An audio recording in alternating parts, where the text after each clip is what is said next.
video. Había un segundo video que yo les pedí que lo vieran, ¿verdad? Tranquilamente. Siempre, ahí está en el campus, o no lo vieron. Yo vi dos, no sé Sinceramente cuál. yo lo olvidé. Sí. Bueno, entonces, Wilber, por favor, puede hablar sobre el segundo video que vio en su casa. Era el de la educación griega. Exactamente. Ujú. Bueno, lo que me recuerdo es de que comentaba ahí el del video de cómo había venido se había dado lo que era la educación en griega, en los griegos, ¿verdad? Que la, la establecieron a través del arte, de la gimnasia, así por medio de esas cosas fueron introduciendo el conocimiento en las personas de aquellos tiempos.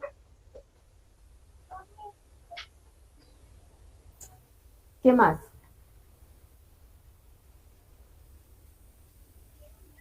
Bueno, es poco lo que me recuerdo del video, honestamente, y hacía mención de algunos, de Homero, por ejemplo, que también había sido fundamental en eso, y unos términos también que se crearon, que no me recuerdo el nombre, pero que todo eso tuvo bastante influencia, ¿verdad?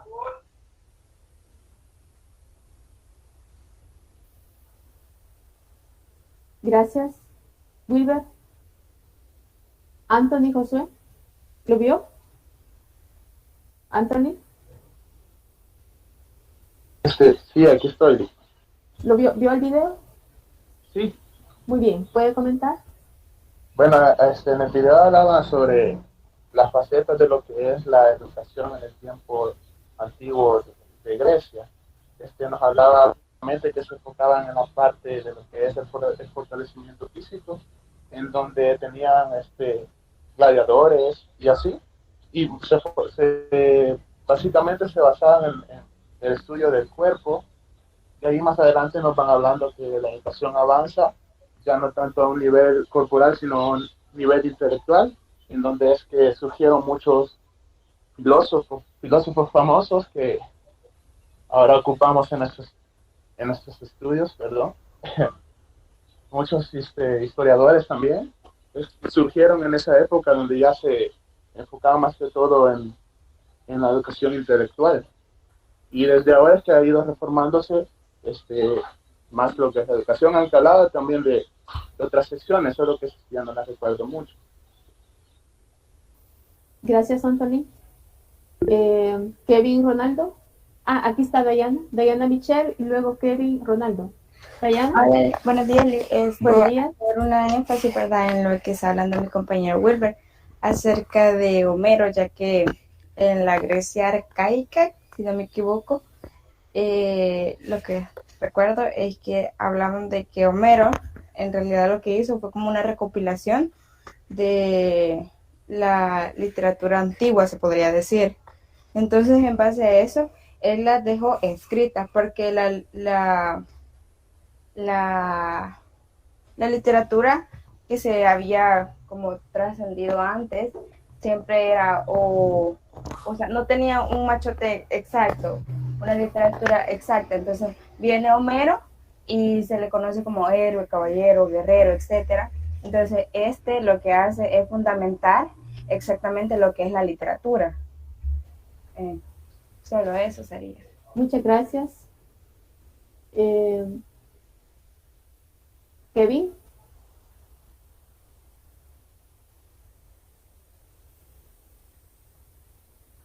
Ludwig. Ludwig Alexander.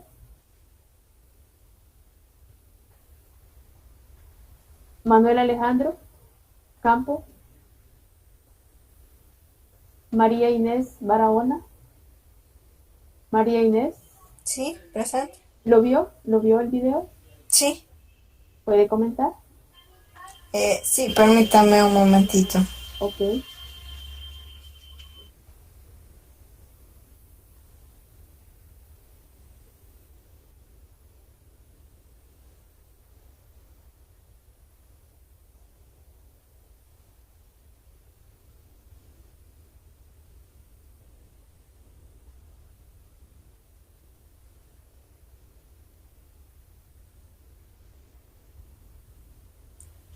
Bueno, el, el doctor o el profesor nos comienza hablando, ¿verdad?, de la educación griega, el cual nos dice, ¿verdad?, que primero que nada está eh, están unas coordenadas, dice, cronológicas en las que se desarrolló la antigua civilización, dice. La primera fue la Edad Oscura. Estoy buscando el documento que hice, el resumen.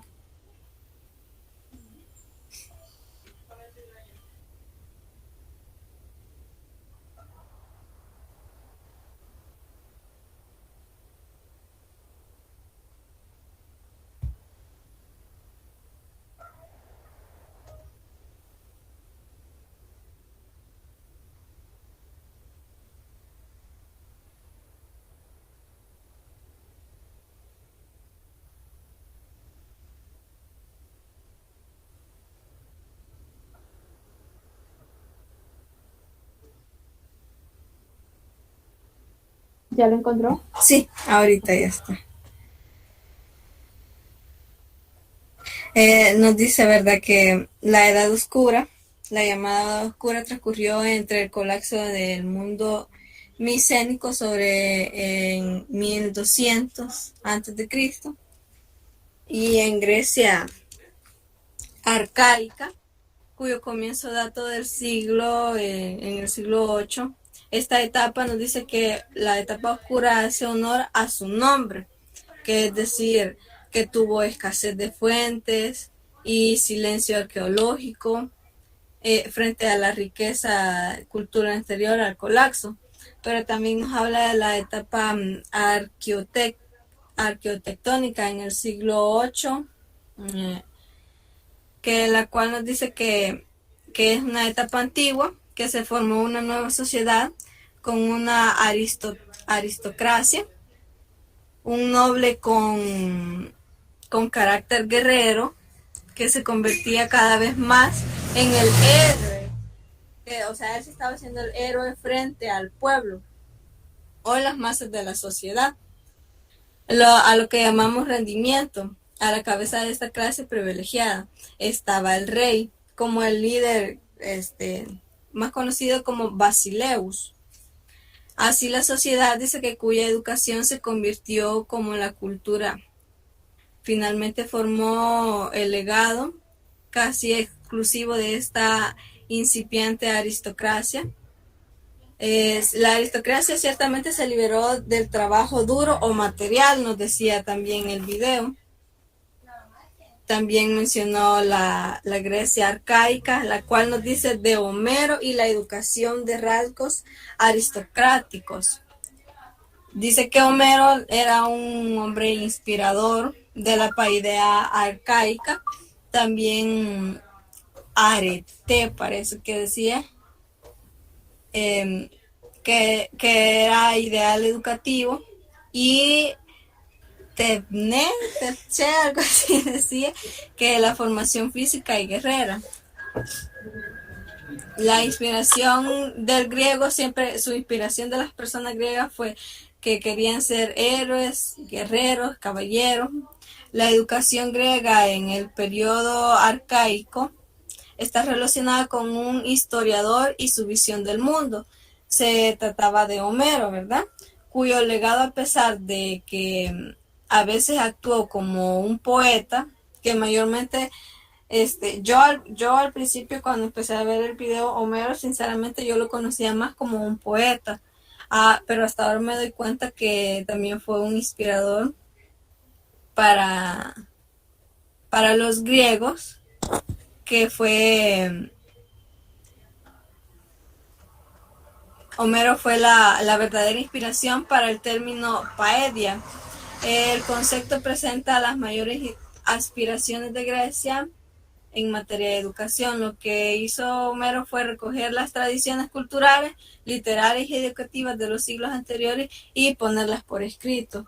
No sé si le explico todo el tema o está No, bien. bueno, sí, unas cuantas más ideas, María Inés. Sí, nos dice también tocaba el tema de Grecia arcaica, que nos decía que son los principales recursos educativos, mimesis, la poesía, la arte eisodio, versión popular de la paideia arcaica, trabajo y justicia. Mayormente eso era lo que buscaba promover, el trabajo, justicia, sabiduría sencilla y el realismo también de igual manera. También quiero ver la educación en Esparta, que era la extracción social de espartanos y lotas, que quiere decir esclavos, y periecos. También nos dice que rasgos espartanos eran la desconfianza, el espíritu de conquista, militarización, empobrecimiento cultural, Licurgo y los valores de Esparta. Él era el orgullo, el honor y la lealtad y la austeridad. También está la Grecia clásica, la paideia espartana. Dice que transformó el trasfondo cívico de la paideia espartana eran las materias impartidas: lectura, escritura, cálculo, tradición moral, recitación de versos, gimnasia, estrategia militar. Los ocios de ellos era la danza, la música, la caza, las tertulias, banquetes y la concepción castrense de la educación.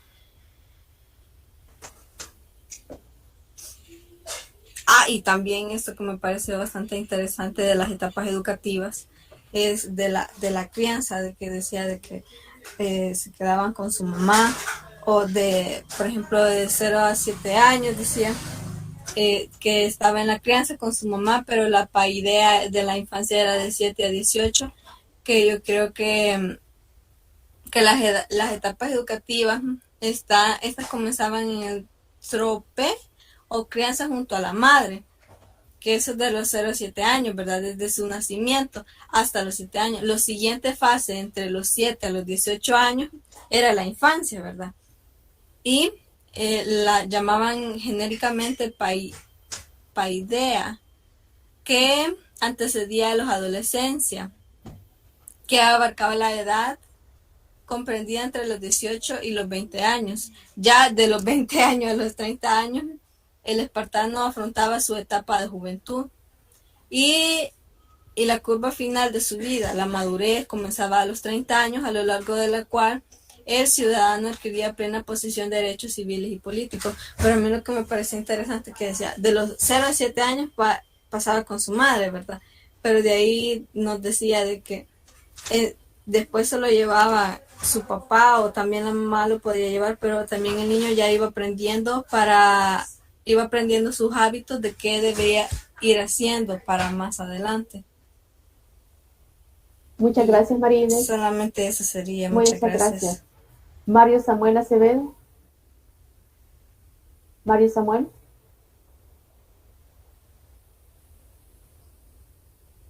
Merlin Lourdes.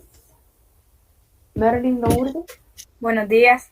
Buenos días, Merlin. Merlin, ya todos están atentos a las participaciones, pero María Inés ha hecho una exposición de varias ideas muy importantes.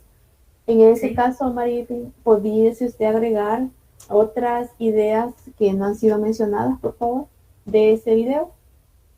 Permítanme.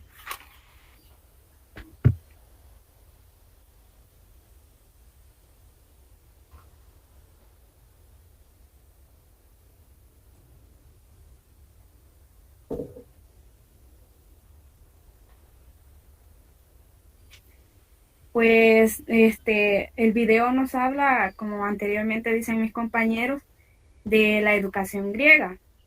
Y pues como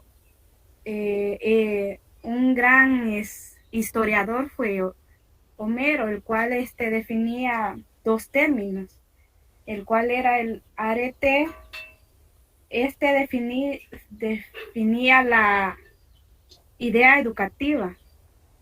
El arete se alcanzaba cultivando una serie de virtudes, las cuales eran la nobleza, orgullo, respeto, reverencia a los dioses y la bondad. En esta época se dio más de venerar a los dioses. También otro término era el Tecnec, creo que así se pronuncia. Este se encargaba más de la formación física de los soldados y gimnástica y el manejo de las armas, los cuales, si estas personas no tenían se podría decir, esta formación, no podrían llegar a ser unos buenos soldados. Y nos habla más adelante nos habla sobre la Grecia clásica, si no me equivoco. En esta época habían dos polis, las cuales era la de espartanos y la de Atenas. Pues nos relata allí que muchos soldados, su orgullo, se podría decir así, era poder llegar a ser un buen guerrero, tener una buena posición. Y en todo esto, la ciudad Grecia, espartana, como no tenían mucha comunicación con el exterior, se fue haciendo una ciudad que más militarizada, ya porque su pensamiento era tener un buen controlamiento en los ciudadanos. También los espartanos tenían un dominio. Las personas hablaban de que ellos eran una nación, se podría decir, de dominio, los cuales dominaban a los esclavos. Los esclavos no tenían derecho ninguno, ya que a ellos se les sometía a trabajos duros y en muchos casos perdían sus vidas. También nos habla sobre, me permite,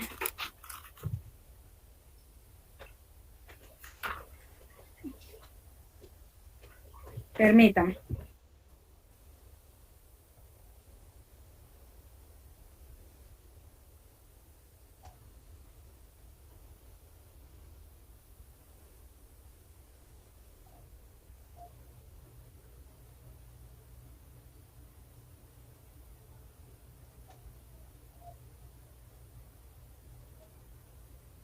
También existían los cuales eran los pericosos, creo.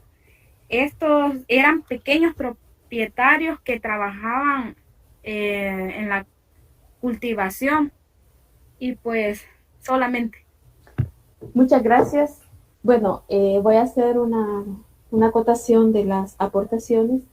Una de las cosas que dejamos planteado ayer fue que en ese orden de evolución de las sociedades explicábamos cómo la sociedad primitiva llegó a tener un nivel de desarrollo, como también hay rasgos que se pueden identificar como parte educativa y que no estaba establecido ningún sistema, pero que estas sociedades evolucionaron y precisamente esa acumulación hace que surja una nueva sociedad.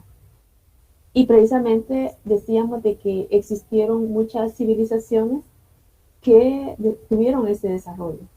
Y nuestra civilización, en lo que es América Latina, también lo tenía. Y que estas fueron interrumpidas por el tema del descubrimiento. Les decía también que lo que teníamos que poner atención era el tipo de influencia que nosotros hemos tenido y precisamente la cultura griega y romana. El video exactamente hace toda una explicación sobre algunos datos muy interesantes de cómo dos ciudades muy importantes como es Esparta y Atenas tuvieron esa ese nivel de desarrollo.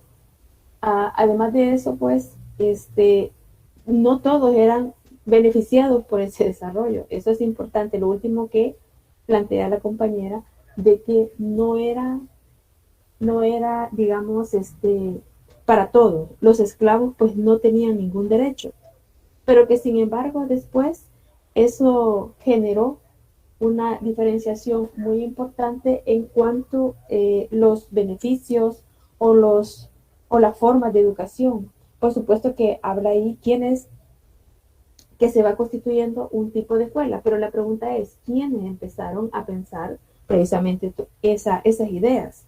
Y mencionan personajes muy importantes como Pero y otros que ya vamos a ver, pero sí es importante ver cómo se va concibiendo toda esa parte. Bueno, vamos a tener 2 participaciones más para que podamos tener otras ideas de las que los compañeros participantes no hayan participado.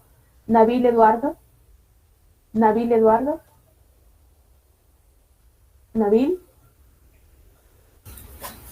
Disculpe, Lick, pero no, No no vi el bien. video. No, no lo he visto. Bueno. Orsi Josué. Buena, Lick. Fíjese que yo igual No lo vio. no he visto el video. Vaya, está bien. Oscar Daniel. Oscar, Hola, Lick, sí, sí, que estoy, pero no vi el video. no lo vio. Bien. Raquel Saraí Peña. Raquel.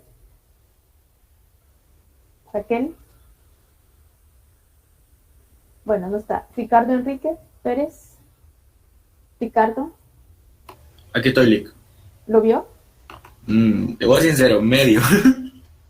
Bueno. Kevin Ronaldo, ¿sí tiene la palabra, Kevin?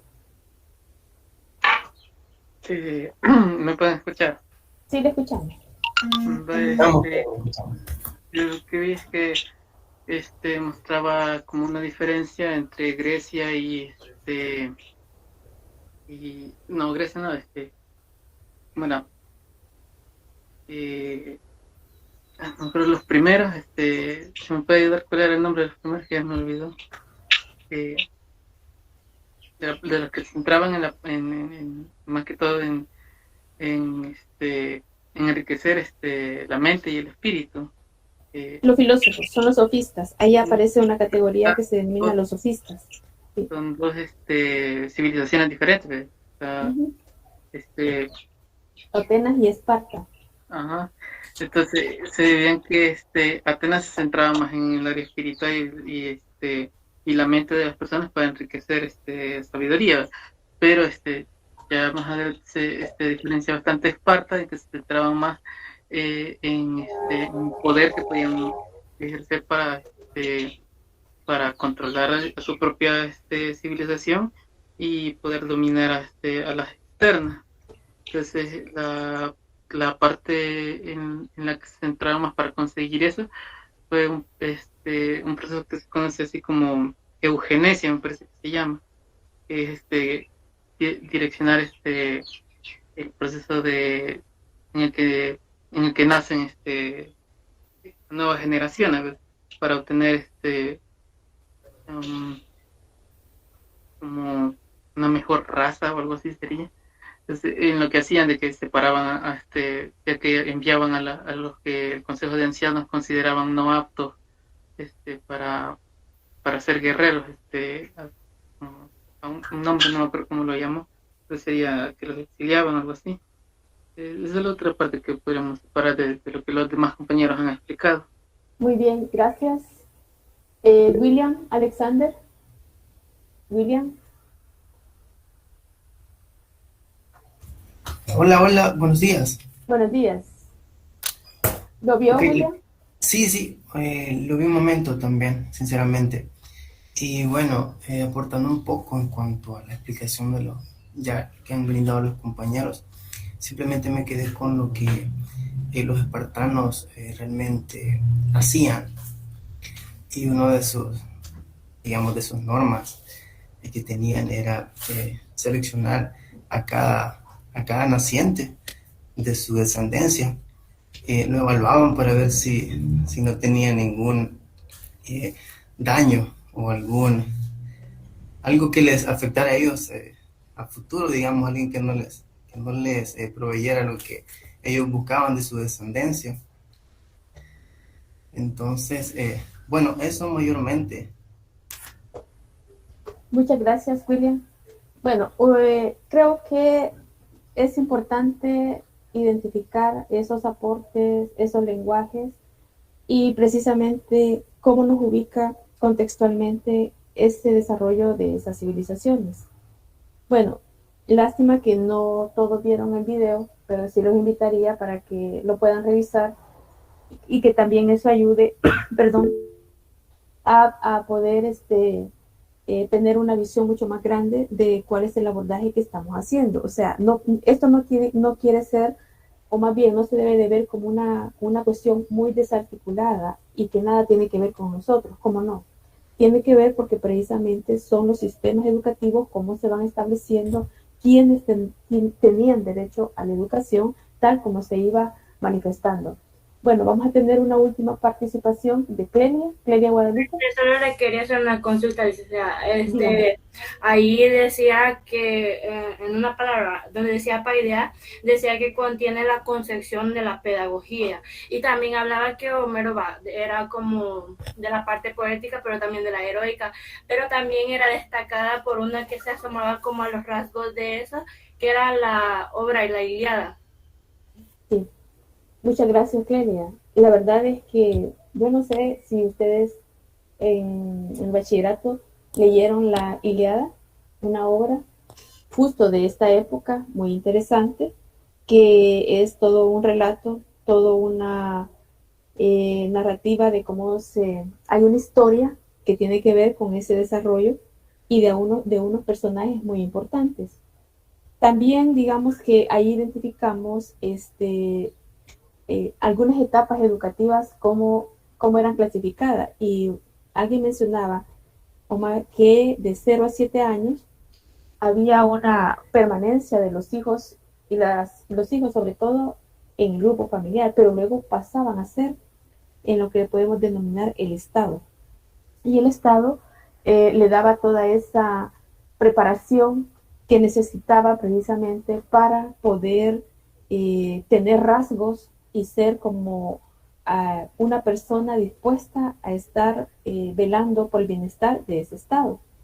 Pero repito, de que no todos tenían accesos. Recuerden que ya había una división, o más bien una diferenciación de clases sociales, y que eso permitía de que hubiese esa diferenciación. Bueno, fíjense que le quiero contar que hoy tengo una computadora de casualidad potente, ¿va? Entonces hoy Dagoberto no me va a ayudar, pero sí me gustaría que todos abran el campus y vamos a seguir la pista precisamente de lo que han explicado sobre el video, y además todos aquellos elementos que están haciendo el preámbulo para poder entender ese desarrollo de esa educación. Me gustaría que lo llevaran a la par porque eso les sitúa a ustedes y también les debe de animar como para que lo sigan, digamos, revisando. ¿Se ve? ¿Se ve? ¿Lo están viendo? Vale, muy bien. Sí. Muchas gracias. Ya les dije, estoy en una buena máquina que no es mía, aquí. pero entonces, aquí está. Entonces estamos hablando de la educación del hombre antiguo. Precisamente de todo lo que es la civilización y todo lo que es lo antiguo, lo que le seguimos la pista es el desarrollo de la sociedad, pero específicamente al tema educativo. Y precisamente en esta parte identificamos la que corresponde a Esparta y Atenas, todo lo que está denominado como la parte griega. Ahora bien, hay todo según este autor, ¿verdad?, que es Aníbal Ponce, hace toda una explicación muy interesante para los que están ya abiertos el campus. Habíamos ya revisado un poco la página 20. Arriba en el cuadrito pueden ubicarse. Y ahí está lo que es la parte que ya habíamos señalado, y que el video pues también les explica y les amplía a ustedes cómo ese desarrollo, quiénes son los representantes, y hay un concepto muy interesante que aparece ahí, la paideia. La paideia es un referente muy fuerte en cuanto a lo que estamos viendo en el tiempo, cómo se concibía, o sea, sí realmente había un interés por la educación de los niños, pero no de todos los niños, sino que de cierta, lo que tenían una condición mucho más, digamos, considerada como persona. Sin embargo, fíjense que aquí en la página 21, en el último párrafo de la página, dice que, digamos, que el escaso desarrollo de los medios de producción no permitía arrojar sobre el mercado un gran excedente de productos. Sabido es que toda la técnica de los activos consistía en la fuerza humana. Entonces, imagínense ustedes que un grupo de humanos, ¿verdad?, considerados no humanos en esa época, como no habían fuerza, entonces podían disponer de ellos para que fueran sometidos a procesos muy, muy fuertes de explotación de su fuerza de trabajo a cambio de nada. Entonces, eso es una situación que nos podemos pensar, ¿verdad? Y entonces, ¿qué podían ellos tener como ideal? ¿Qué podían ellos tener como desarrollo propio de ellos? Nada, solamente una básica alimentación, unas condiciones infrahumanas, es que definitivamente nada. Y además de eso, pues las sociedades necesitaban mucha fuerza para movilizar el tema del comercio, el tema de la construcción, y estaban ellos ahí muy atentos para poder disponer de ellos. Y eso pues es una diferencia muy importante que se debe tomar en cuenta, y además de eso, cómo, digamos, ellos van teniendo esa situación. En la siguiente página, en la investigación, ahí donde dice, a partir del siglo V, sin embargo, la existencia de un comercio cada vez más floreciente impusieron dos innovaciones de una enorme importancia: la acuñación de monedas, que facilitó los cambios, y el perfeccionamiento de los aparatos de navegación, que permitió largos viajes por el mar. O sea, de que, si ven ustedes, ya tener más instrumentos, más dominio del territorio, más formas de ir ampliando, irse extendiendo en todos los territorios, eso también implicó un cambio muy significativo en este tipo de sociedades, porque ya entraron al mar, y entrar al mar significaba que estaban descubriendo una forma de trasladarse o descubrir qué es lo que pudiesen encontrar en otras latitudes dentro de eso. Y fíjense que con ese descubrimiento y dominio del mar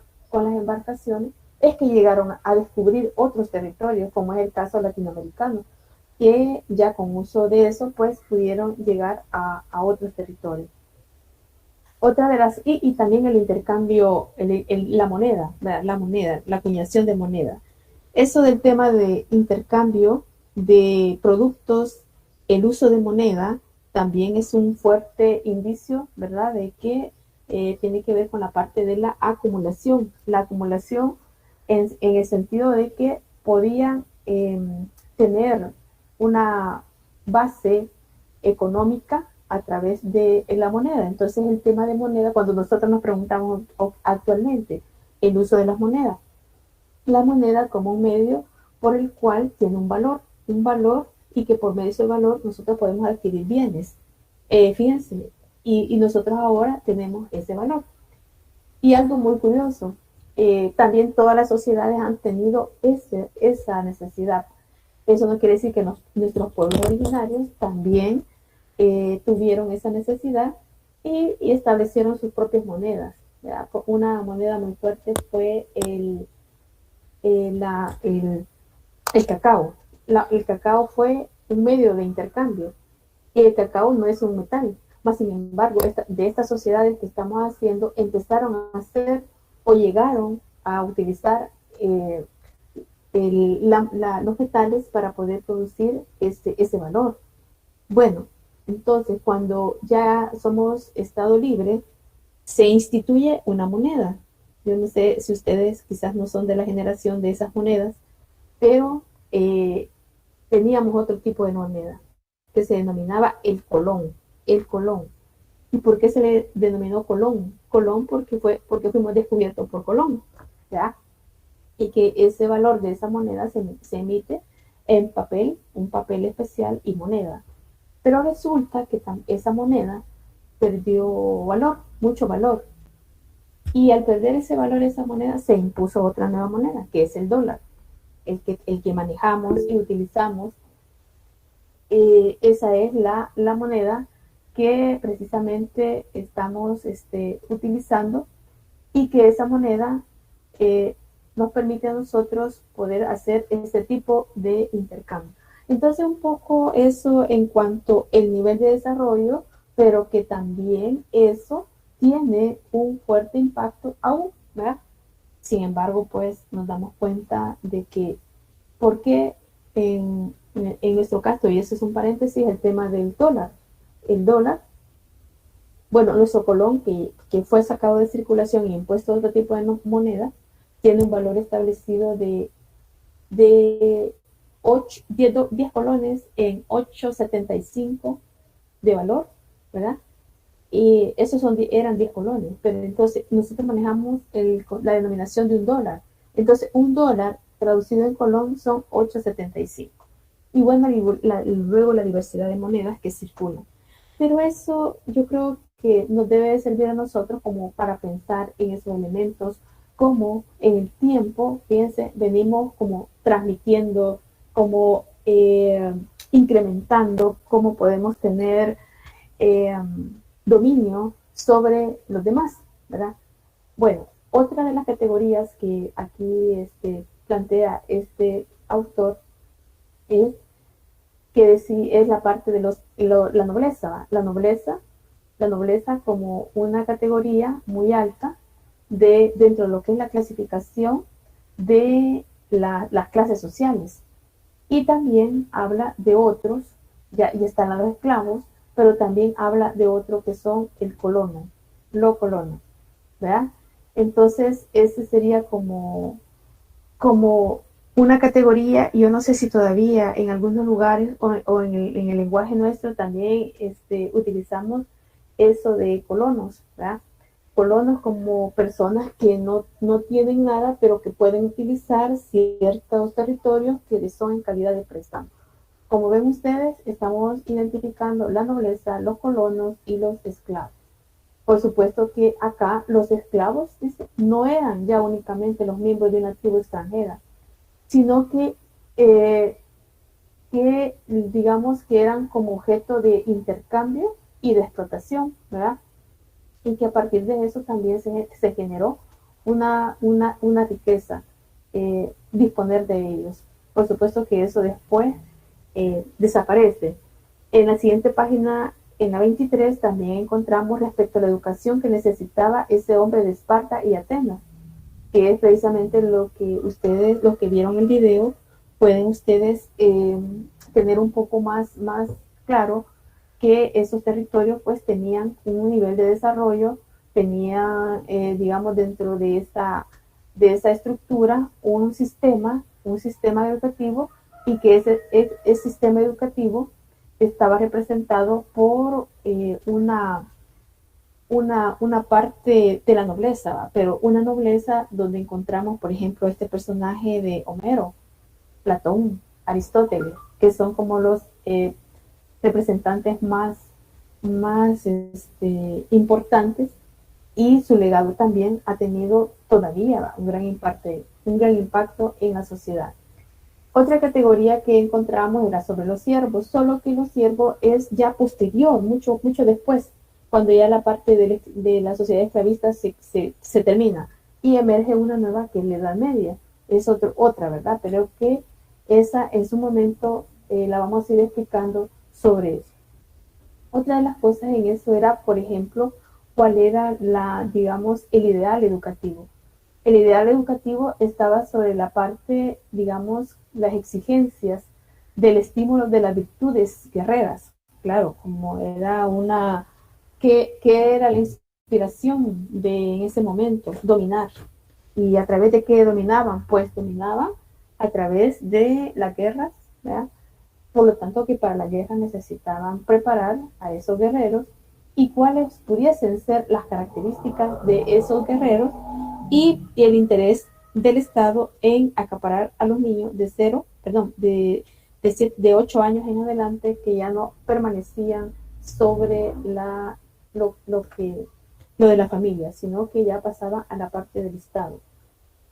Y por supuesto que el tema de la mujer siempre estaba en cuidar en la parte de la reproducción, pero también habíamos manejado dos categorías que, digamos que en la sociedad primitiva había una dominación muy fuerte del matriarcado, pero va desapareciendo cuando ya se va pronunciando y se va desarrollando más en esas sociedades. Entonces pasa al revés, la sociedad patriarcal, que todavía está vigente y sobre esa base también se han edificado muchas estructuras y esa estructura es producto para su perpetuidad. ¿Qué significa la perpetuidad? Es que permanezcan mucho en el tiempo. Entonces, en ese caso, aquí en la página 25, a mitad de la página, plantea lo de Esparta, ¿verdad? Esparta, que era una ciudad muy importante y se considera como superior a Esparta como productora de mercaderías. Las circunstancias no impusieron a Atenas una organización tan estrictamente militar. Las diferencias fortuna dentro de la clase superior fueron por eso más marcadas. Entonces, como que las sociedades se iban como especializando, pero estamos hablando de la misma civilización griega, una parte productora, pero otra parte que estaba encaminada a tener todo un ejército muy, muy preparado y que ese ejército también requería de una preparación. Algo de eso estábamos señalando en la clase del día lunes y esos son como las pistas que nosotros tenemos que ir como identificando. Otra de las cosas que podemos nosotros identificar en esta parte es, por ejemplo, al final donde dice para los griegos, ¿verdad? Para los griegos, virtud no significó nunca valor moral y nunca tampoco hacer de declinar de la vida griega. Se atribuyó la virtud a un hombre que no tuviera noble cuna y riqueza territorial. Este es como bueno, cuando se va constituyendo toda la estructura de Estado, de territorio, de todo un sistema ideológico y de valores, este autor plantea que este tema de virtud, nosotros manejamos el tema de virtud, ¿verdad? Como un valor. Y cuando nos estamos refiriendo a una parte de virtud es porque somos personas conscientes, somos personas que podemos estar dispuestos a someternos a procesos, pero que esos procesos también que puedan facilitar la relación y la comunicación ante los demás. Por lo tanto, se empieza a hablar de ello, pero no para poder, digamos, ser parte de otro, como, ¿qué les diría? Como una parte de que pudiese tener la mayoría y esa mayoría estar en disposición de. Y por eso dice, es lo que se desprende también de este otro paisaje de Aristóteles. El aprendizaje de la virtud es incompatible con la vida de obrero y de artesano, ¿verdad? O sea que pareciera ser que era exclusivo esa parte de la virtud, pero no era cierto, ¿verdad?, que estuviera en correspondencia con las prácticas de dominación que se establecieron precisamente en esos contextos.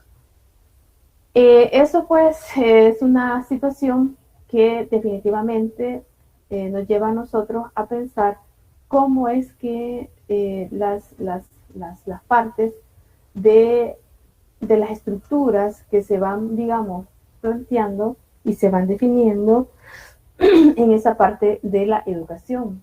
Entonces, los ideólogos auténticos, cuando estamos hablando de los ideólogos auténticos, es la parte ideológica, o sea, la parte ideológica quiere decir quienes piensan, quienes organizan, cómo deben ser los procesos, cómo someter a las inmensas mayorías, digamos, a que dominen un pensamiento definitivo y que eso beneficie precisamente a un sector denominado. Y yo les decía, miren, es que el tema de la educación, ¿qué es la educación?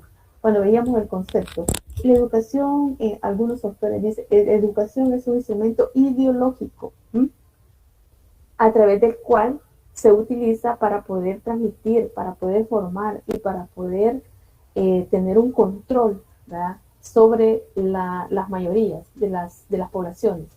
Por eso acá dice que ideólogos auténticos de la nueva riqueza. Los ideólogos auténticos de la nueva riqueza, estamos hablando de esa parte de la nobleza, y están los sofistas. Los sofistas afirman que el hombre es la medida de las cosas, y parecen encerrar en la frase la misma doctrina que muchos siglos más tarde levantara como bandera el individualismo burgués. Todas las ideas percibidas empezadas a perseguirlas relativas, y el subjetivismo es la moral, era por sí peligroso, la manera tal como Trasimaco, por ejemplo, enfrentaba el derecho positivo, rayaba casi lo revolucionario. El derecho positivo, decía, es lo que aprovecha o es el que más fuerte. La parte ideológica, precisamente, ahí es una cuestión doctrinaria, donde se van a establecer qué es lo que se le tiene que pedir, qué es lo que se tiene que formar. Y ahí habla esa categoría del individualismo burgués. El individualismo burgués, por supuesto, que está en referencia en esa clasificación de clases sociales, pero en la parte burgués es la que está más arriba, la que domina y la que tiene todo el control. Y, por ejemplo, ustedes más de alguna ocasión han escuchado esta categoría de los burgueses, ¿verdad? Los burgueses, por supuesto, referido a una clase social específica que tienen como condición muchos bienes, muchas fuentes que les da esa categoría. Pero sucede también que algunos pueden pensar, ¿verdad?, que o tienen un ideal de pertenecer a esa clase social, y que por lo tanto para pertenecer a esa clase social se hacen tantos esfuerzos de manera personal, familiar, para estar a esas alturas. Entonces eso tiene otra connotación en el sentido de que hay aspiraciones, pero muchas veces esas aspiraciones dependen cuál es la posición real que nosotros podemos tener en esas relaciones. En ese sentido, ¿verdad?, que estamos explicando, por ejemplo, dice, el ideal pedagógico hasta entonces dominante era el ideal de los terratenientes.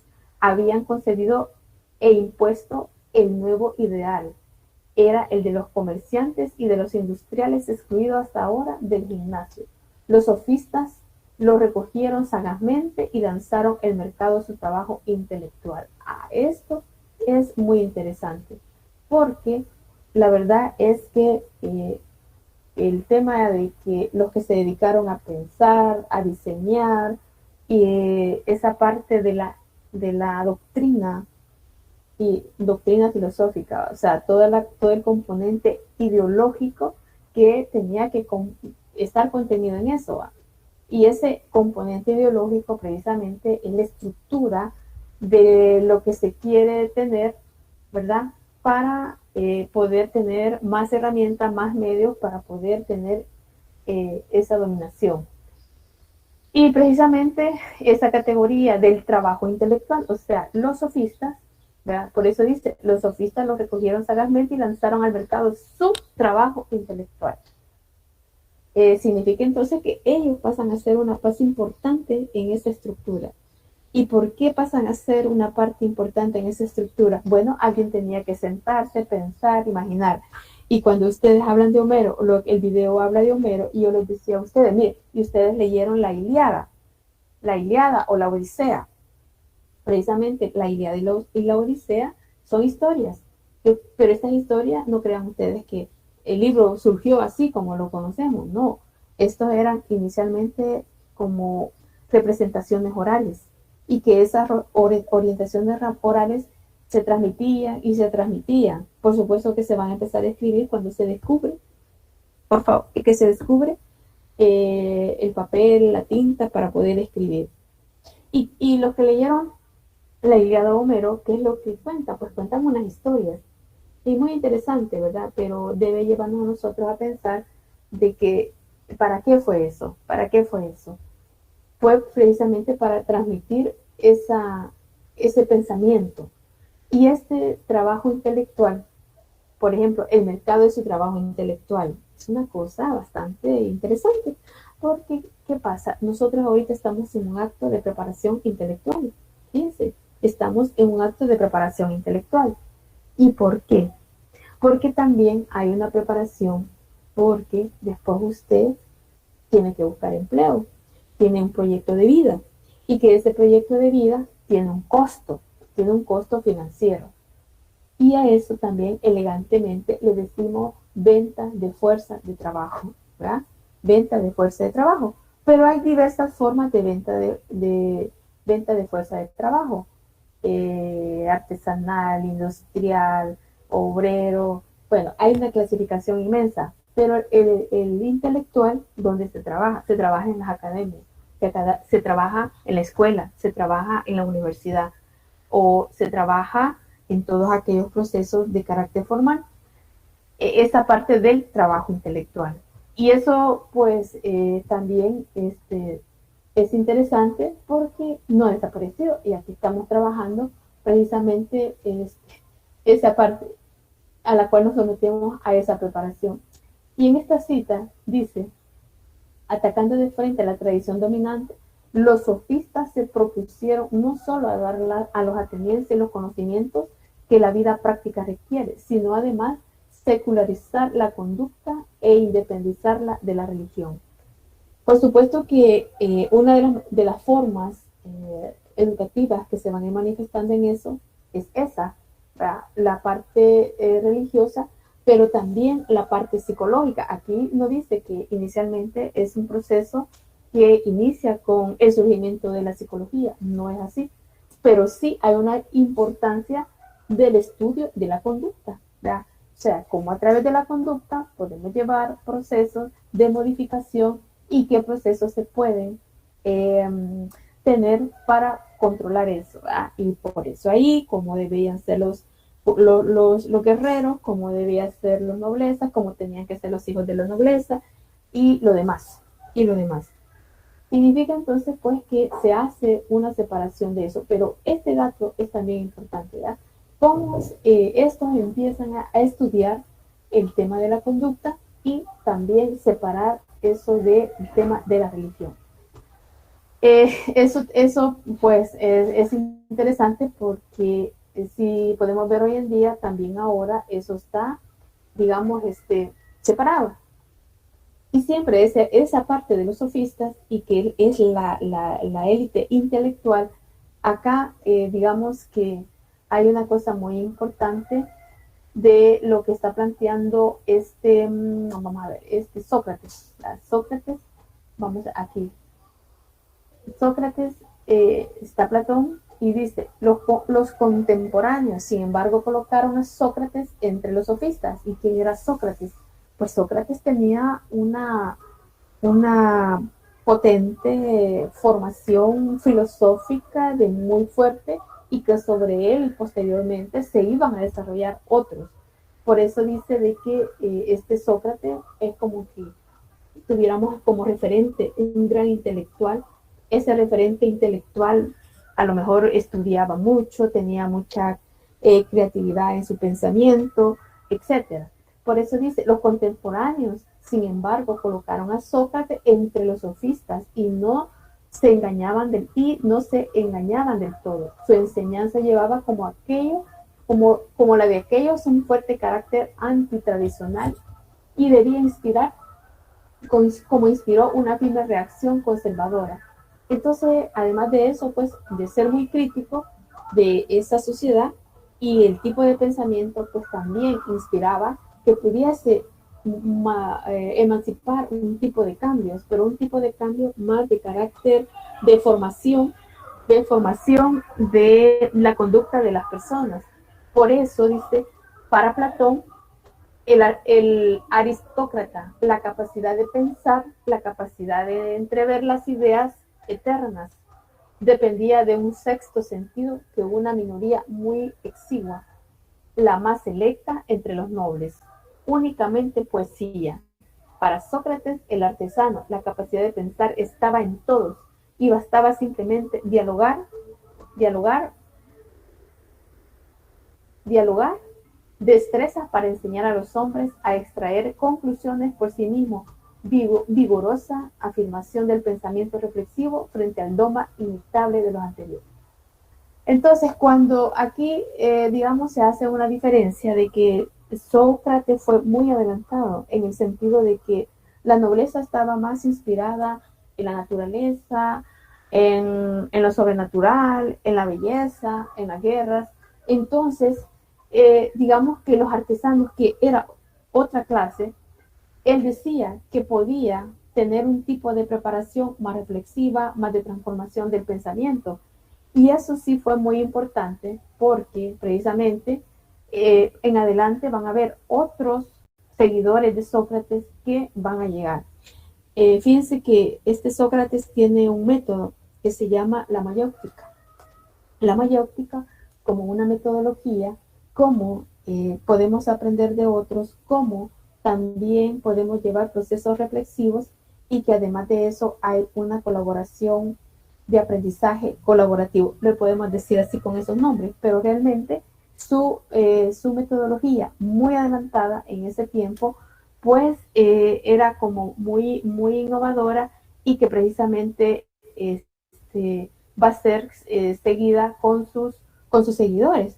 Es así que él era un referente muy importante, pero él no había en universidad, ¿va? Sino que como ahí se hace una diferenciación de su adelanto y habrán otros que se van a sumar para poder, digamos, seguir adelante. Por eso dice, el saber desintegrado, fíjense bien, esta es otra cita muy interesante, el saber desintegrado no seducía a los jóvenes del siglo V, y Sócrates compartía de tal modo esa opinión que les aconsejaba volver las espaldas a los problemas difíciles de la geometría y de los cuerpos celestes, porque no veía en estos estudios ninguna utilidad, ¿verdad? O sea, de que ya había para él una preocupación, que estar viendo el cielo, que estar viendo el cambio de todo el movimiento, no era eso como lo más importante. Él pensaba que debiese trascender esa formación y que por supuesto esa transformación tenía que ser diferente. Por lo tanto, la oratoria política requería en cambio, conocimientos variados, pero no profundos, y por encima de todo, riqueza dialéctica, soltura y agilidad mentales. Es una postura filosófica en el sentido de que hay que como ya no idealizar, sino que situar la situación más real en cuanto a la dinámica de cómo la sociedad también tenía sus propias limitaciones o sus propios avances, y que definitivamente eso ayudaba a precisamente a tener una posición en cuanto a lo que es la transformación del pensamiento. Y precisamente eso es lo que habla de los oradores, o sea, esa capacidad verbal de poder tener un discurso, pero que ese discurso se piensa y se organiza para un público específico. Por lo tanto, ese público específico es una de las cosas que por lo menos nosotros nos preparamos precisamente para poder hacerlo y estudiarlo. Y en ese caso, digamos que la formación académica, este acto en el cual estamos, hay un acto de un saber, pero también tiene que haber un efecto formativo, y que ese efecto formativo tiene que ser reflexivo, tiene que ser creativo, tiene que ser muy autodidacta, si ustedes lo quieren ver de esa manera. Significa que por lo menos esos conceptos ya los adelantamos, y nos lleva también a conocer o a explorar más, pero también tener posición Por ejemplo, en esta página, la 35, hay a media página, lo que le estoy señalando, dice, teóricos de la educación propiamente dicha. Fíjense, teóricos de la educación propiamente dicha. Platón y Aristóteles interpretaron cada cual a su modo el sentir de las clases dominantes en ese momento revuelto de la vida ateniense. Y este Aristóteles y Platón, ¿quién era su referente? Era Sócrates, ¿verdad? O sea, el pensamiento de Sócrates, que él hace una diferenciación más terrenal, más real, y cambia esa forma de ver el mundo, esa forma de ver las injusticias, esa forma de ver que todos teníamos capacidades de poder desarrollar esas capacidades intelectuales. Entonces, estas interrogantes que se plantean acá, ¿cómo procurar la armonía social? Perturbada por las contradicciones entre clases de la guerra del Peloponeso, había sobre todo agudizado. Por supuesto que las sociedades siempre han tenido esos quiebres que se manifiestan a través de las guerras o a través de los levantamientos de las mismas sociedades, y que precisamente eso hace que haya una forma diferente de establecer o obligar otras formas de relaciones. Por eso ahí decía, ¿cómo procurar la armonía social? Es un tema aún vigente en nuestros días. Esa armonía social lleva a pensar de que sí existe pobreza, sí existe exclusión, sí existe marginación, y que para nosotros en el tema educativo sí tenemos que considerarlo, ¿verdad? No podemos pasar desapercibidos sobre esas categorías, sino que dar una mirada precisamente sobre esa parte. Otro es cómo atajar las rebeliones. Aquí está la otra cosa, cómo atajar las rebeliones del individualismo indisciplinado que el comercio y la industria introdujeron. Claro, eso de la parte económica también es fundamental. De los que acumulan, los que se aprovechan de la fuerza de trabajo, están pensando en tener ganancias. Ya esa categoría de ganancias también ya la habíamos planteado, y que precisamente dinamiza las sociedades, y que eso hace tener o ampliar la necesidad de tener más y más sobre el detrimento de otros. ¿Cómo reforzar, dice, al mismo tiempo el poder de las clases dominantes? ¿Cómo reforzar al mismo tiempo el poder de las clases dominantes? He ahí el problema que enfrentaba Platón y Aristóteles, y al cual dieron respuesta en gran parte que conocemos. Y sería esta otra cita. Dice, ¿cuál es el fin supremo de la educación para Platón? ¿Cuál es el fin supremo de la educación para Platón? Formar guardianes del Estado, que sepan ordenar y obedecer según la justicia. Pero, ¿qué es la justicia para Platón? La justicia es armonía, una armonía que el individuo debe mantener dentro de sí, acordando la sabiduría, la fuerza, la prudencia de la sociedad, que realizar también entre las virtudes que corresponden a las clases en que se divide. La sabiduría de los filósofos, la fuerza de los guerreros, la prudencia de los trabajadores. Esas categorías son interesantes porque precisamente se van configurando y se van estableciendo procedimientos que precisamente facilitan llegar a tener esa dominación. Y por supuesto, a quién le corresponde hacerla. O sea, se va marcando una diferenciación. ¿Quién es la clase dominante? Y luego, ¿quiénes trabajan para esa clase dominante? Entonces, figurativamente, si tenemos, por ejemplo, una clasificación, clase alta, clase media, clase baja, ¿ok? Y habíamos dicho que, ¿cuál es el rol de la clase media? La clase media tiene una labor muy importante que requiere preparación para venta de trabajo intelectual. Fíjense. Por lo tanto, para la venta de este trabajo intelectual se requieren requisitos, ¿verdad? Y ya conocemos esos requisitos.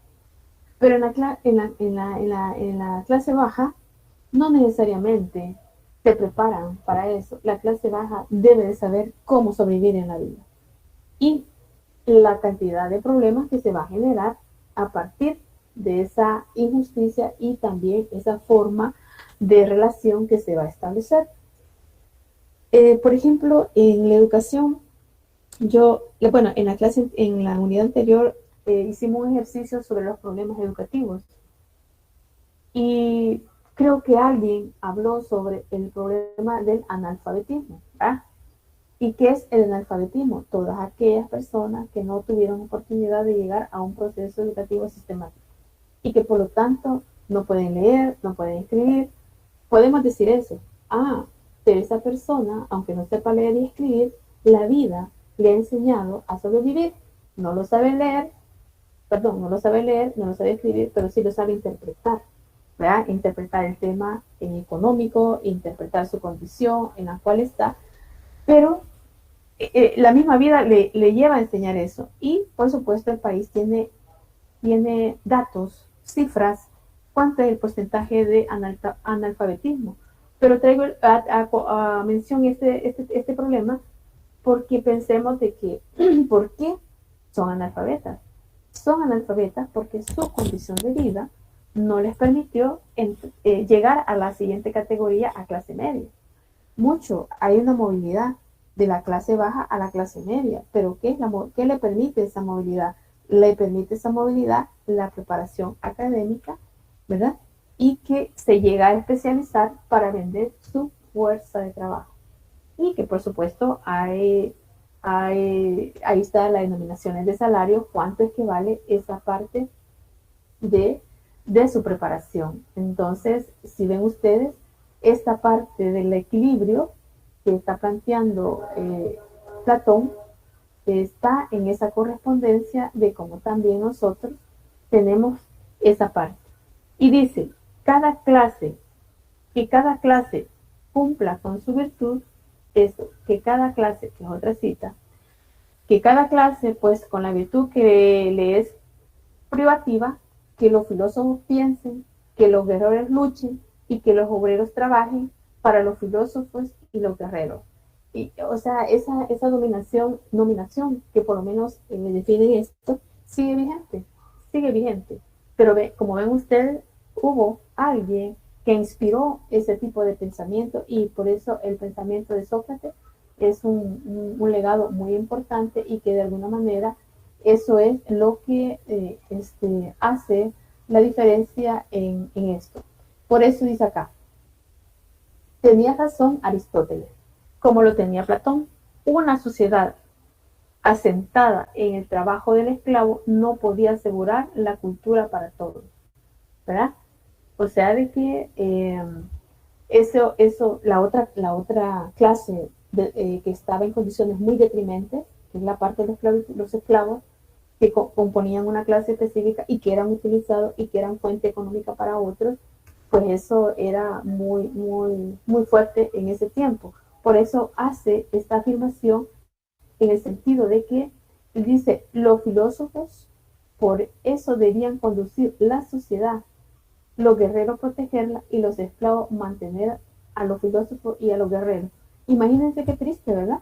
O sea, que estos pobres trabajaban para mantener un equilibrio dentro de lo que es la parte de funcionamiento del Estado, y estos trabajaban para esto, para mantener que estuvieran bien, y estos de abajo, nada. Ya no tenían ni siquiera una condición.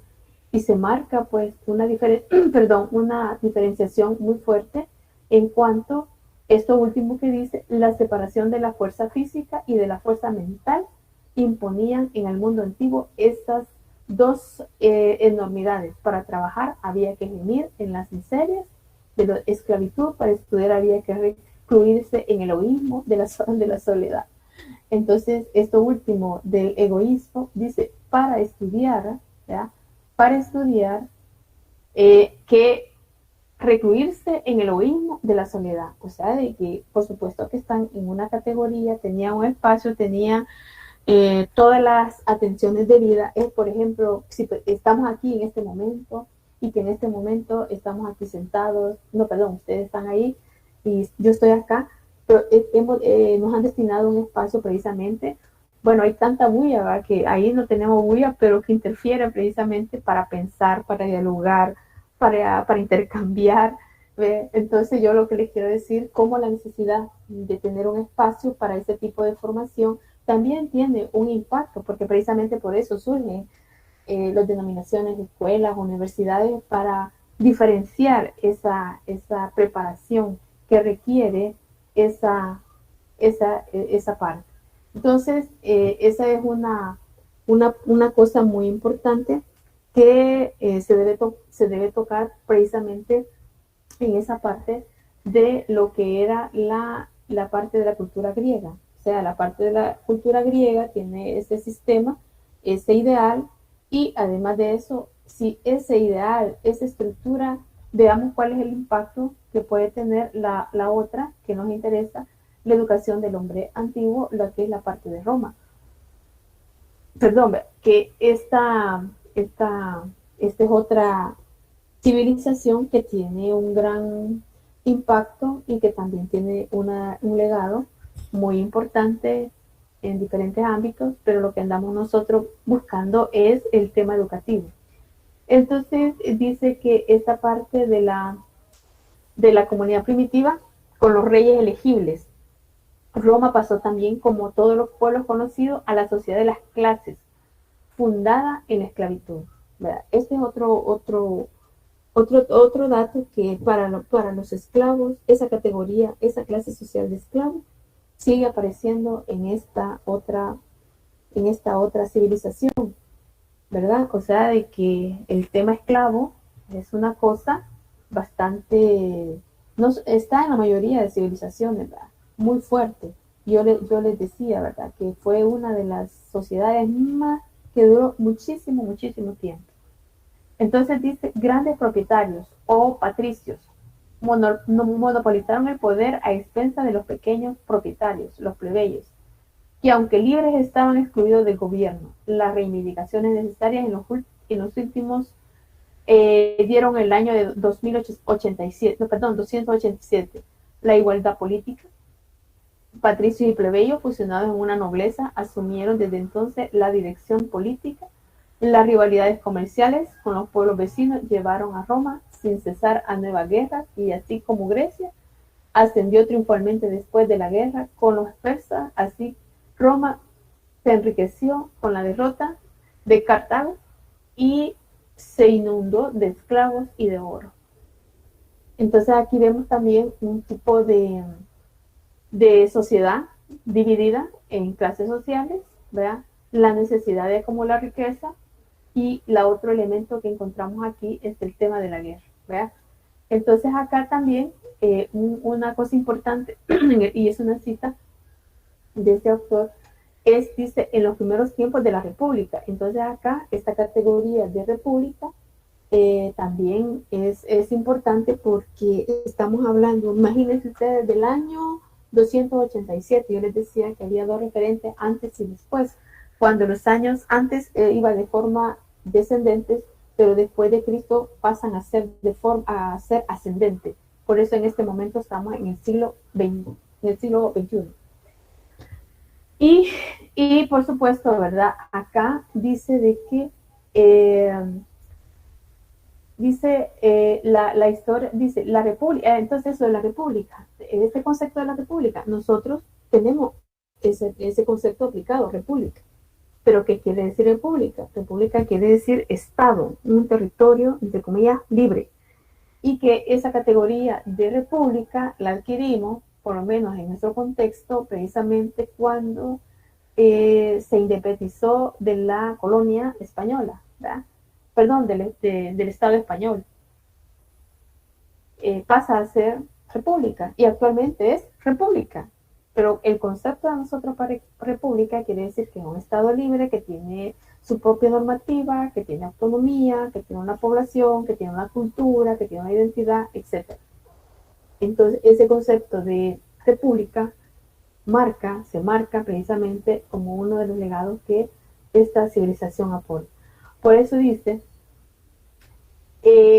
¿Qué dice aquí? Dice, la división del trabajo todavía no muy acentuada, requería apenas de un pequeño número de esclavos.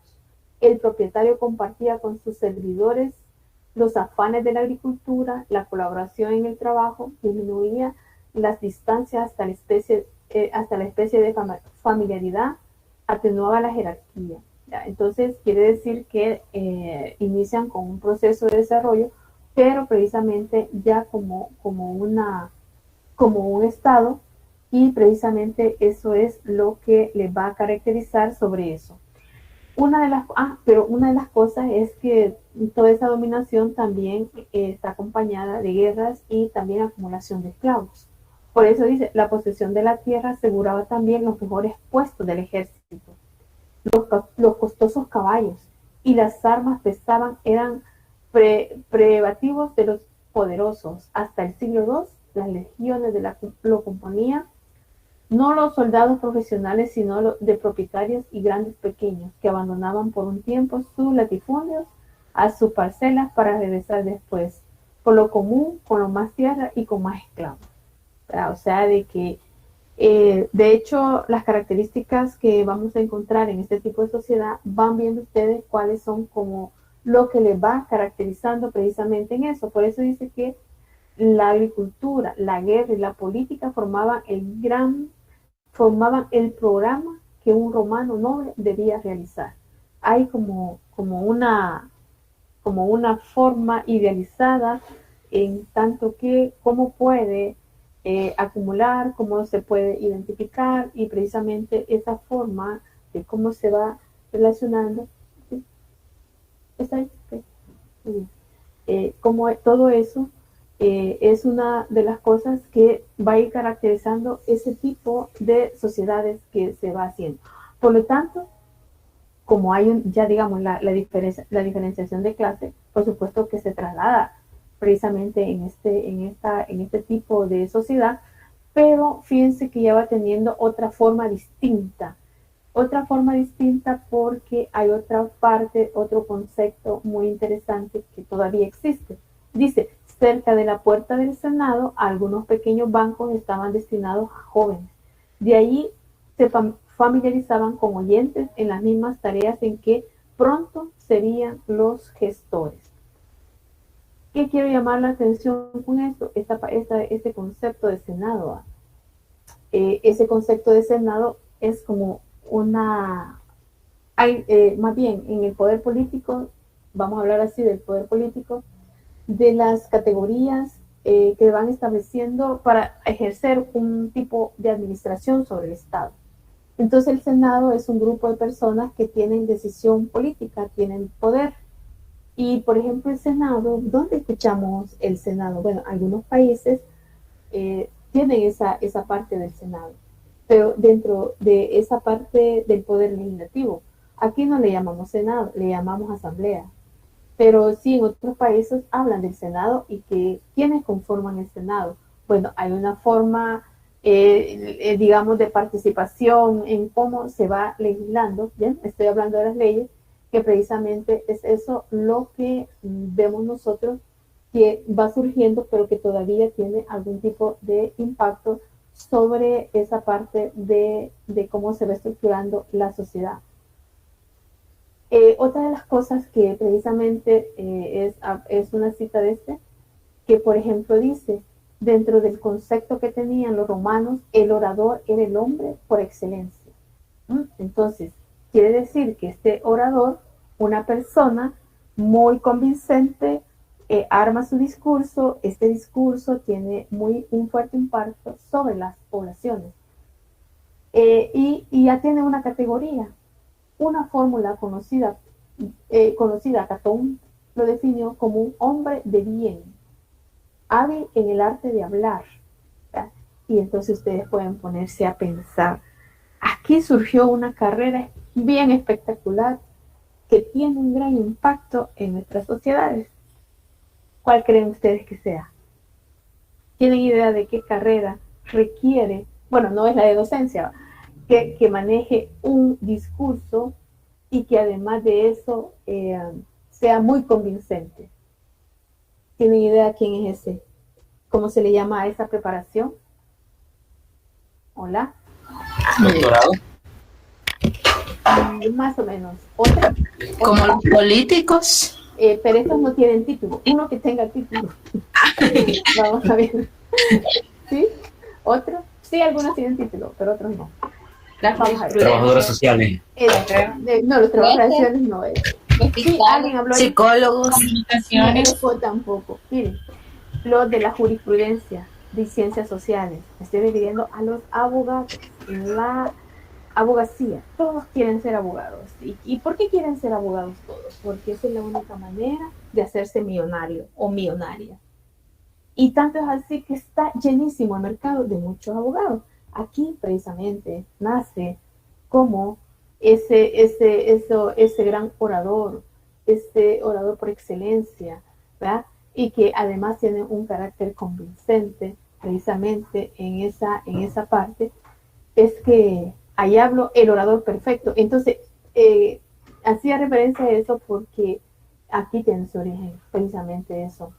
Entonces, dice, ¿qué querrá decir en efecto, hombre de bien? Cuando tiempos después de Quintiliano aprueba esa definición y le explica, ya no se puede quedar la más mínima duda sobre el contenido exacto de la fórmula. El orador, dice Quintiliano, es el verdadero político, el hombre nacido para la administración de los asuntos públicos y privados, capaz de regir a un Estado por sus consejos, de establecer mediante leyes y reformarlo por la justicia. Entonces, quiere decir que trabaja más bien el poder político. ¿Cuál es la base del poder político? La base del poder político son las leyes, pero entonces se necesita quién piensa las leyes y cómo va a aplicar las leyes, y por tanto ahí viene el instrumento legal, pero además de una persona que se dedique a ese trabajo. Por eso dice que nacer, imaginen, el verdadero político, el verdadero político, el hombre nacido por la administración de los asuntos públicos, privados, capaz de regir a un Estado por su consejo, mediante leyes, de reformar por justicia. Entonces, son como los aspectos que nosotros tenemos que considerar precisamente en esa parte. ¿Me permite un momentito, por favor? Por favor, ¿me permiten? Ya regreso.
Bueno, entonces estamos acá.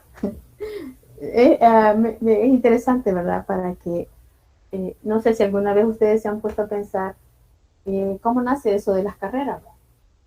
Pero digamos que los estados, el surgimiento de los estados, la dominación de los estados, va teniendo esta forma y la necesidad de intelectuales de mantener ese estado.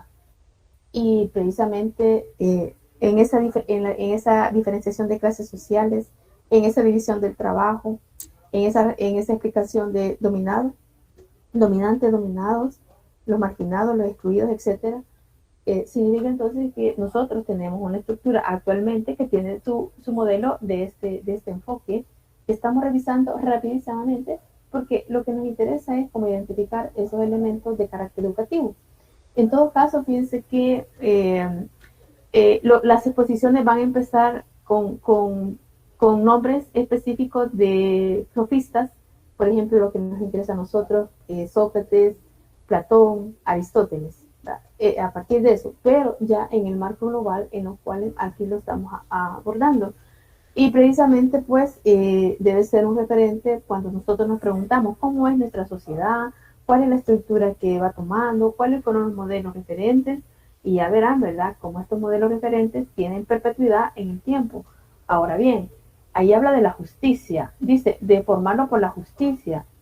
Entonces pareciera ser que el tema de justicia es una exclusividad para un sector, pero no, el tema justicia también tiene una definición en el tiempo en cuanto estos que se preparan son aplicadores de justicia y se preparan para la aplicación de justicia, que es un ámbito específico dentro de esta estructura que le denominamos nosotros Estado.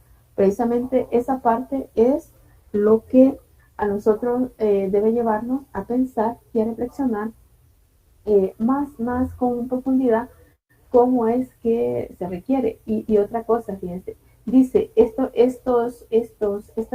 personas o esta preparación, dice, capaz de regir a un Estado para sus consejos. O sea, el Estado requiere de un grupo de consejos y por eso ahí viene esa denominación, los poderes del Estado. Poder judicial, poder legislativo y poder, ejecutivo. Pero en la vida simple, cotidiana, nos pasa un problema, queremos resolver un problema de herencia, de pleito. ¿A quién recurrimos? A un abogado. ¿Y qué requiere el abogado? Maneja la aplicación de justicia y aconseja y cobra, porque no lo hace de gratis, ¿verdad? No lo hace de gratis.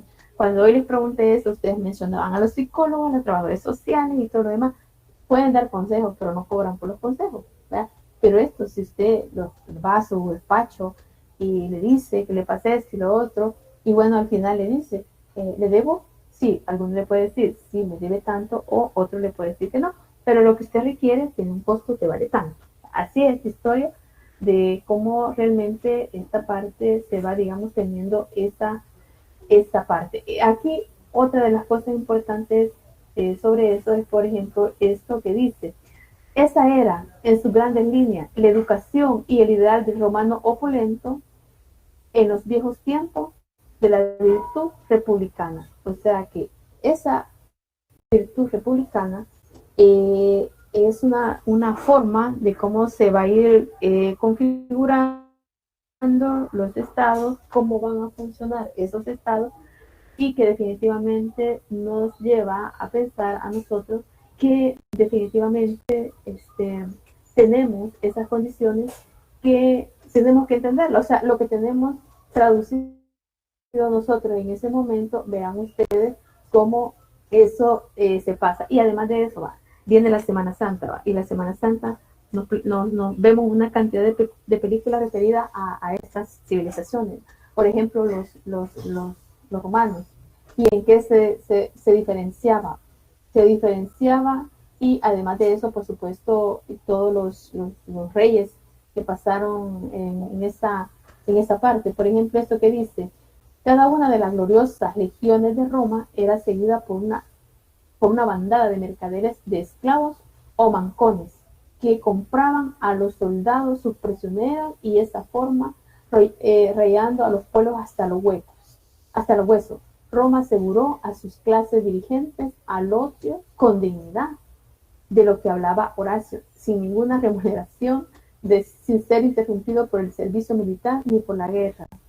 El trabajo de esclavo daba un rendimiento continuado, la enorme división del trabajo a que se podía llegar con semejante masa de hombres asignada a cada esclavo, ¿verdad? Pues bien, eso, como ven ustedes, siguen siendo un apoyo a cambio de nada, pero que ayudaba a otros para que eso se pueda, digamos, ir, digamos, perpetuando y acumulando y ejerciendo un gran poder en esa parte. En ese sentido, también, por supuesto que las formas de vida, las formas de control, ya había toda una de las formas de cómo ellos van, digamos, desarrollándose en todo ámbito. Y otra de las cosas importantes dice que a partir del siglo IV, los miembros de la nueva clase empezaban a opinar de otra manera, encontrando suficiente la educación aportada hasta entonces.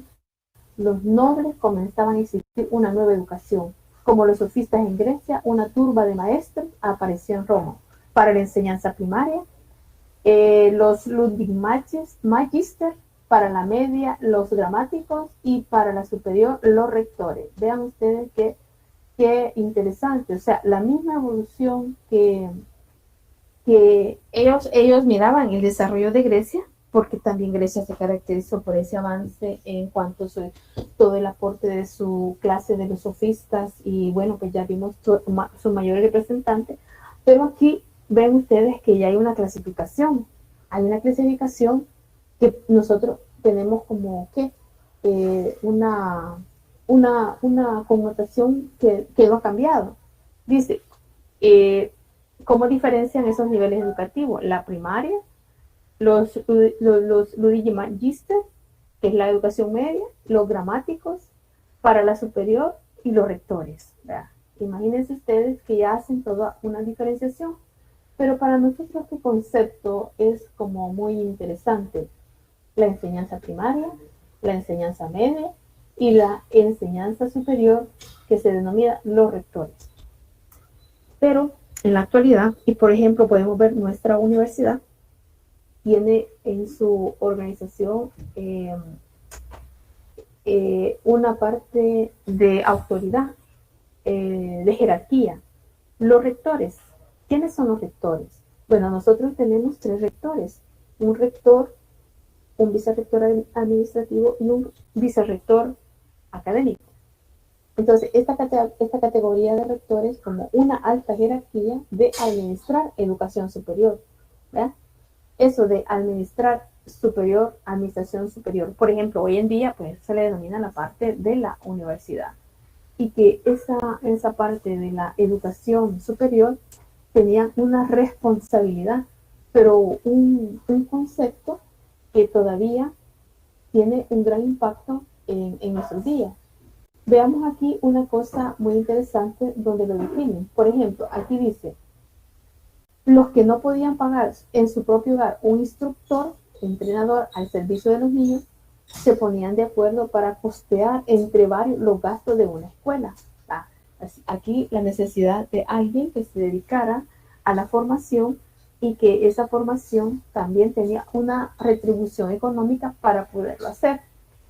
Pero ya el artesano como cualquiera, el maestro primario, el Ludwig Magister, era un antiguo esclavo. Esto era lo más interesante que quería que viéramos, que los esclavos. Permítame un momentito, por favor. Por favor, permítame.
Continuamos.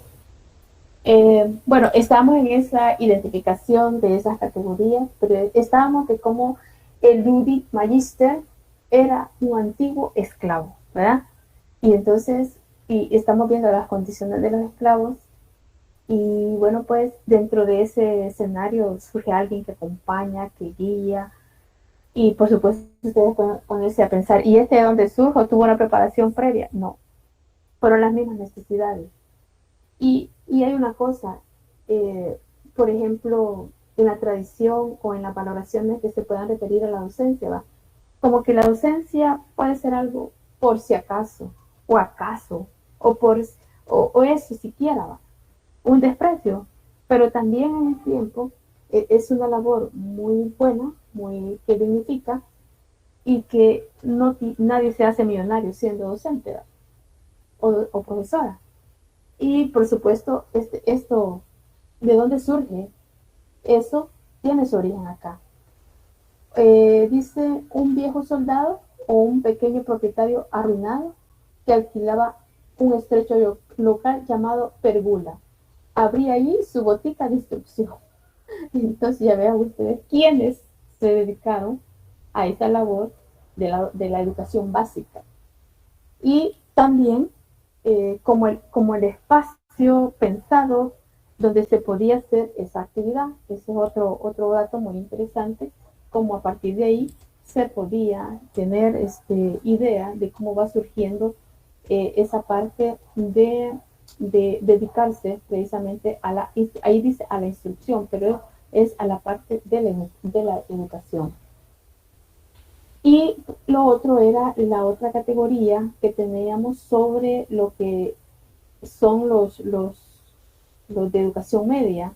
Pues los de educación media precisamente ya tenían otro nivel, pero que sin embargo esa base de esa primera de Ludi Magister le da la base a la siguiente, que es educación media, y que esa educación media posteriormente le da a la parte de lo que se denomina como la universidad o la parte de los rectores, dice, la parte de lo que se denomina los rectores. En este apartadito dice, hombres libres eran sin duda los Ludi Magister, pero el hecho de tener que trabajar para vivir les situaba en un plano despreciable e inferioridad. Fíjense, despreciable e inferioridad. Eso es lo que se afirma, por lo que ya les adelantaba, cómo son vistos o cómo siguen siendo vistos. La suerte de los artesanos era, en efecto, terrible. El hombre libre que quería trabajar honradamente porque la pobreza lo obligaba, debía luchar en el mercado con el trabajo del esclavo, mucho más barato que el suyo. La desventaja de esa situación lo maniataba con deudas que no podía redimir y en poco tiempo llegaba a envidiar desde su miserable libertad la situación menos miseria quizás de los esclavos. O sea, de que esa condición precisamente es lo que la condición de lo que es la docencia, cómo se paga la docencia. Eso fíjense que en el tiempo también tuvo una definición, y precisamente ese legado que estamos viendo tiene también algún efecto en nuestro medio, porque en nuestro medio, ¿cuándo empieza la formación de formadores? Más bien, ¿cuándo se constituye la escuela? ¿Cuándo se constituye quiénes van a administrar la educación? Eso es cuando ya se convierte en Estado libre, cuando ya es república. Y cuando ya es república, pues pasa a tener toda esa estructuración que requiere un Estado. Y precisamente el tema educativo. Se empiezan a gestar las formas de formación y quienes precisamente se dedican. Bueno, ahí tienen una fuerte influencia la iglesia, porque es la iglesia la que cuando lleguemos a la Edad Media se van a dar cuenta cómo se va conformando y cómo se va definiendo con mayor forma lo que ahora conocemos como profesores y profesoras, y de la necesidad que había de una preparación previa para que pudieran dedicarse a esto, que no es esta suerte de la que estamos explicando acá. Pero precisamente empiezan a surgir aquí los primeros profesores, se va constituyendo, pero no crean ustedes que ganaban ni gozaban de derechos, ni de condiciones necesarias como un salario, el tema de salud, el tema de pensiones, etc. Hubo una lucha reivindicativa que se dio en los años finales de los 60, donde se cambió y se exigió lo que más o menos ahora tenemos más normado, el tema del sistema educativo y cómo funciona. Pero eso ya es parte de cómo en el tiempo eso se ha ido regulando a través de reivindicaciones y también el tema formativo que tiene que ver con eso. Si bien es cierto, ustedes, su carrera es para la enseñanza. Y enseñanza quiere decir que se van a dedicar a la docencia. Pero requiere de que conozcan cómo funciona, qué leyes existen, etcétera, etcétera. Y las diferentes modalidades que existen sobre esa parte. Entonces, lo que quiero traer con esto es que precisamente tiene un principio en esta parte de cómo va surgiendo y vean ustedes la diferencia en términos de evolución de las sociedades, cómo se van constituyendo, pero hay cosas que se van fortaleciendo más, mucho, se van marcando demasiado, como es la división el surgimiento de las clases sociales y también lo que es la división del trabajo y lo que es la parte de acumulación de riqueza, la dominación, todos esos aspectos. Por eso dice, la retribución que obtenían los maestros era naturalmente muy exigua, tanto que debían alternar su propio oficio con algún otro trabajo, como el de la copista, por ejemplo. Pero otras circunstancias regraban además su poca desgracia. En principio, el maestro no estaba legalmente autorizado para cobrar por su enseñanza. Ese es otro aspecto de que a eso que se dedicaba a la docencia, por supuesto, dice que no le alcanzaba el salario. Y vemos un poco lo que nuestro entorno da. Maestros, pues, que trabaja mañana, tarde, noche, pues este maestro termina cansadísimo. O también para completar su parte de docencia se dedica a otras actividades para tener mayores ingresos. Pero eso es muy fuerte, esto que dice que en principio legalmente no estaba autorizado para cobrar por sus enseñanzas. Eso, el Estado retoma esa parte actualmente, ¿verdad? De que para dedicarse a la parte de docencia hay que cumplir unos requisitos, hay que tener una titulación y una autorización para ejercer los servicios y que pueda ejercerlo.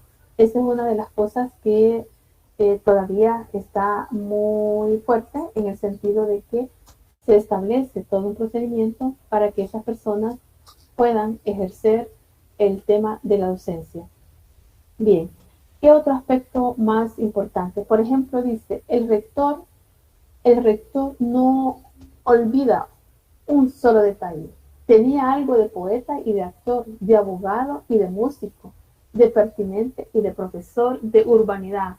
Preveía los gestos más insignificantes y los discutía a fondo. Sabía, por ejemplo, hasta dónde debía levantarse el brazo en el óxido y cómo debe extenderse la mano en la argumentación. Como ven ustedes, la categoría de rector tenía un nivel intelectual muy alto y que además de eso, además de tener ese nivel intelectual, una responsabilidad.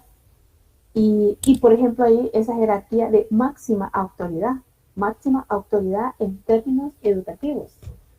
Y esa connotación pues surge precisamente de lo que le corresponde. Bueno, digamos aquí cuando se establece a un rector o vicerrectores pasa por un periodo de consulta y de cumplimiento de requisitos para ser nombrado como rector en un cierto periodo para que administre el tema de educación superior.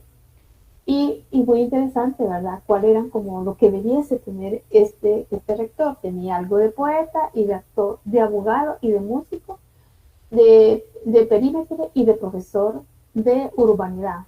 Preveía los gestos más insignificantes y los discutía a fondo. Sabía, por ejemplo, hasta dónde debía levantarse el brazo y de óxido cómo extender la mano en la argumentación. Entonces, es como que nos sitúe, hay que tomar decisiones, hay que llevarlo a un nivel de consulta y tiene como responsabilidad llevar adelante todo lo que le corresponde hacer. Bueno, esas serían como una de las ideas que podemos identificar en términos educativos, tanto en quiénes fueron los profesores, cómo surgen los profesores y también cuál es el perfil que se esperaba precisamente de ellos en el sentido de la responsabilidad que tenían para eso. Una de las cosas, dice esto, más no obstante recurrir a las exageraciones del reclame de aquellos rectores y filósofos no querían pasar por artesanos, que los maestros primarios fueran confundidos entre turbas despreciables de los jornaleros. Les parecía necesario y justo en nombre de los discípulos que los ludi y magister daban a sus alumnos era mal visto por los rectores. Ellos los llamaban oyentes, tratando de disminuir por este medio su inoculable carácter de asalariados. Ahí se marca una diferenciación de niveles, de jerarquías, de poder, quién tenía más poder o quién tenía mayor preparación académica, si lo podemos ver así, en esa dinámica de relaciones, pero que sin embargo era una de las cosas que tiene un mayor impacto en cuanto a responsabilidades educativas. Y entonces lo que posteriormente se va a discutir es que el tema de la diferenciación de los niveles educativos va a ser sobre la base precisamente sobre todos aquellos aportes que aporta la psicología en cuanto a cómo ver el desarrollo de esa persona. Y que eso posteriormente va a requerir de una preparación muy especializada de diferentes maestros y maestras para que puedan llevar toda esa parte. Y por supuesto, eso de alguna manera hace una diferenciación en cuanto a cómo funciona la universidad, cómo funciona el sistema educativo. Por supuesto, estas categorías del sistema educativo, las universidades, es producto de influencias, de formas legales, administrativas, en cómo debe llevarse toda esa parte de la administración de lo que corresponde a la parte de la educación. Bueno, estos son como una de las cosas muy importantes que tenemos que tomar en cuenta precisamente cuando nos estamos refiriendo a toda esta parte introductoria. Yo les decía que tenemos pendiente esa asignación de los grupos. Yo pienso que esta semana termino de organizarlos, de asignarles, porque también estaría dándole la referencia de cuáles son las consultas que ustedes tendrían que hacer para esa preparación. Pero entendería también de que ustedes están como muy atentos, entendiendo este marco general y por qué es importante hacer esa diferenciación del surgimiento de cómo la educación ha evolucionado, cómo la educación se ha ido sistematizando, cómo la educación sirve como un instrumento muy importante dentro del desarrollo de las sociedades, pero sobre todo también cómo la educación impacta de manera personal en cada uno de nosotros, ¿verdad? Porque no se trata solamente de ver el tema de conocer y de saber, sino que como la parte formativa como personas nos exige tener un tipo de actuación, un tipo de desarrollo de pensamiento crítico que nos facilita a nosotros poder entender nuestro contexto. Bien, llegamos hasta aquí. No sé si hay alguna consulta, alguna pregunta. ¿No? Bueno, entonces, sí, Daniela. Con respecto a la respuesta del examen que hicimos, ¿cuándo la daría? Pues fíjese que yo les di, yo no se la voy a dar. Ahí cuando yo empiece a calificar, usted revisa el campus y ahí le va a aparecer la nota. Y eso sería aproximadamente... No sé, no le podía decir exactamente, no. Que lo voy a empezar a revisar, sí. Bueno, gracias. Bueno, ¿algo otra duda? ¿No? Entonces, feliz día y buen provecho. Gracias. Igualmente. Gracias. Igualmente.